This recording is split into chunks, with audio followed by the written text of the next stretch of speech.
محدش هيدخل عندينا الا فوق جثثنا. البكباشي محمد كامل مأمور اسم بندر اسيوط. اهلا بيكم، انا علا ابو السعدات وبرنامج عائلة.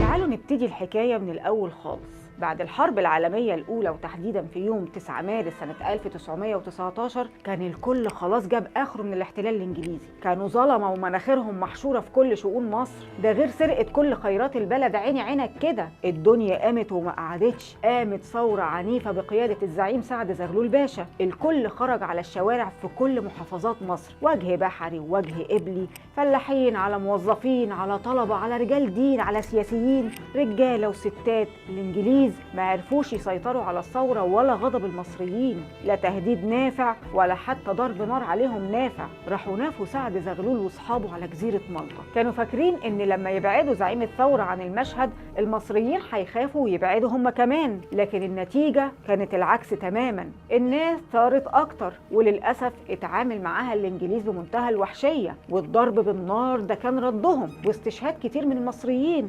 الصراحة الثورة في كل مكان كانت حاجة، والثورة في محافظة أسيوط كانت حاجة تانية خالص. الصعايدة ليهم طبيعة خاصة، سمعوا بنفي سعد زغلول وأصحابه وعينك ما تشوف إلا النور. يوم 10 مارس سنة 1919 ابتدى طلاب المدارس الثانوي في أسيوط والمدارس الأزهرية ومدرسة الأمريكان وإخوان ويصة يعملوا إضراب تام، وخرجوا على الشوارع سايرين ومعاهم الشعب بكل أطيافه، وكلهم على هتاف واحد: سعد سعد يحيى سعد، والاستقلال التام أو الموت الزؤام. كانت المظاهرات سلمية في الأول بس، وقعدت لغاية 14 مارس، لغاية ما اعتقلوا قادة الثوار في أسيوط. كانوا أسامي لها وزنها، والأهالي عرفت إن تم تعذيبهم وإهانتهم في سجون الإنجليز، فالمظاهرات زادت وتصدى ليهم قوات الاحتلال الإنجليزي بشكل وحشي كالعادة، وفتحوا عليهم وابل من الرصاص. والنتيجة إن سقط مئات من الجرحى والشهداء والدم سال في الشوارع. وقتها سلمية ماتت واتدفنت.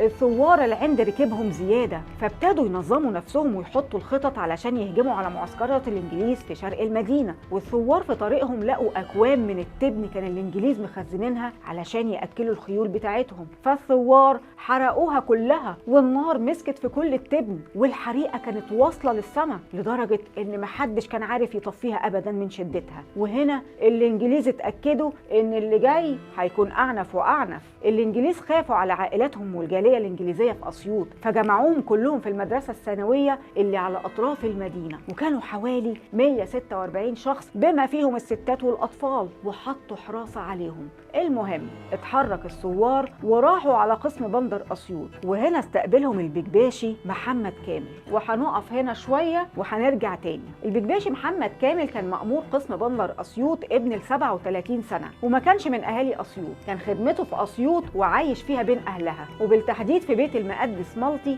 هو وزوجته وأولاده الثلاثة محمد ومحمود وعايدة. ويلا نرجع نكمل الحكاية. الثوار كانوا فاكرين إن مأمور القسم هيقف في وشهم، أو على أقل تقدير هيهديهم يعني بكلمتين، بس رد فعل البكباشي محمد كامل كان غير كده خالص. بصلهم وطمنهم، وأمر العساكر والخفر اللي تحت سلطته إنهم يفتحوا غرفة السلاحليك اللي هي مخزن السلاح والذخيرة، ويدي للثوار كل السلاح، وانضم كمان للثوار. وطبعا الثوار شالوه على اكتافهم ومشوا بيه وسط المدينة، وسط جموع الشعب الثائر ضد الاحتلال الانجليزي. الدنيا فلتت على الاخر، والانجليز مش عارفين يسيطروا على الوضع تماما، والثوار حصروا المدرسة الثانوية، فالانجليز طلبوا امدادات زيادة، وحصلت شبه حرب متكاملة بين الثوار والانجليز. الثورة ولعت اكتر واكتر، والانجليز ازدادوا افتراء. السلطات الانجليزية قرروا قرار غريب ومستفز. قال ايه؟ هيفتشوا كل البيوت بالليل، وامروا ان الرجاله تخرج من البيوت ويسيبوا الاطفال والستات. ومين هيوافق على الكلام ده؟ الصعايده طبعا رفضوا، وخرجوا من البيوت مع ستاتهم واطفالهم كهجره جماعيه على المقابر والكهوف والجبال. وهنا الثوار ابتدوا ينظموا صفوفهم تاني، وخصوصا ان معاهم البكباشي محمد كامل بيحاول ينظم ليهم الخطط. عرف البكباشي محمد كامل ان الانجليز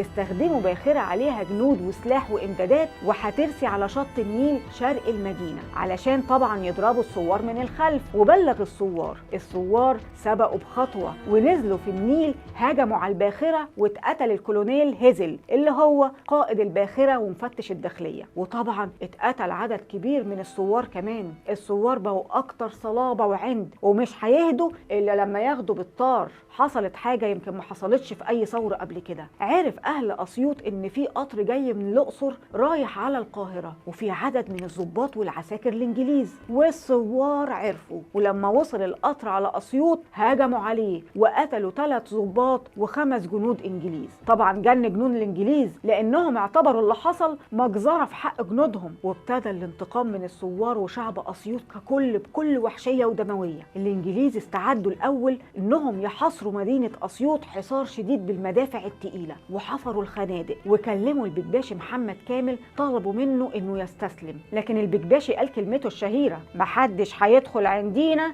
إلا فوق جثثنا. وفي 24 مارس الحرس الملكي البريطاني بعت طيارتين حربيتين لدك مدينة أسيوط، وكانت أول مدينة تتضرب بالطيران الحربي. وفعلا كانت غارة عنيفة دموية ما فرقتش بين ناس عزل ومدارس ومستشفيات. استشهد المئات في الشوارع، وأسيوط بقت كتلة من النار والدمار. اتقبض على ثوار كتير بعد كده واتحطوا في سجن أسيوط اللي كان بره المدينة. المهم الإنجليز عملوا خدعة كده لاستدراج البكباشي محمد كامل، كلموه بشكل رسمي وبلغوه إنهم محتاجينه في السجن علشان يتعرف على بعض الثوار كإجراء يعني روتيني. زوجته حذرته وقالت له بلاش تروح ليهم، ولكن في النهاية قرر إنه يروح على سجن أسيوط، وللأسف اتقبض عليه وحكموه محاكمة عسكرية عاجلة. حاول يدافع عن نفسه وقال: ما قدرتش أقاوم الثوار، واللي اداني التعليمات دي هو محمد علام باشا مدير المديرية. لكن محمد علام باشا كان راجل ضعيف وأنكر كل الكلام ده. الإنجليز جابوا ماسح أحذية كشاهد إن البكباشي محمد كامل ادى الثوار الأسلحة، والنتيجة إن اتحكم عليه بالإعدام.